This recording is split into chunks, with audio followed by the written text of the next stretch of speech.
Yung motorcycle lane, sir, oh. Kung dito tayo dadaan. Paano tayo makakaano nito?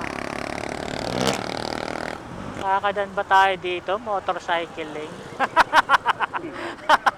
Pag mamaya, paglabas natin dito, sir, ticket tayo, sir, no? Tikitan. Ito, motorcycle lane to. Oh, yan tayo madadaanan. May mga nagtitinda. Ang galing ng gobyerno natin, sir, eh, no? Motorcycle lane. Masyado silang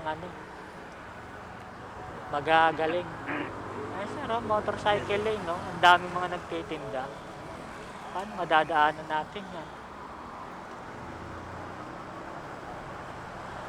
Alam ng gobyerno natin, sir, eh, no? Napakatatalino, eh. Dapat inuna muna nila yung sir policy, eh, no? Bago magpatupad ng mga ganyan, eh. Gaya nito. Ano naman to? Wala talaga, bulok talaga. Daming sira, daming problema. Dapat inayos muna nila to, eh. Isa pa to. Hindi kasi nila nakikita yan, eh. Kala nilang ganda-ganda ng daan dito sa Pinas, eh. Ito pa, isa pa. Dapat bago sila magpatupad ng motorcycle lane, ayusin muna nila lahat. Dito wala nang wala na yung motorcycle lane.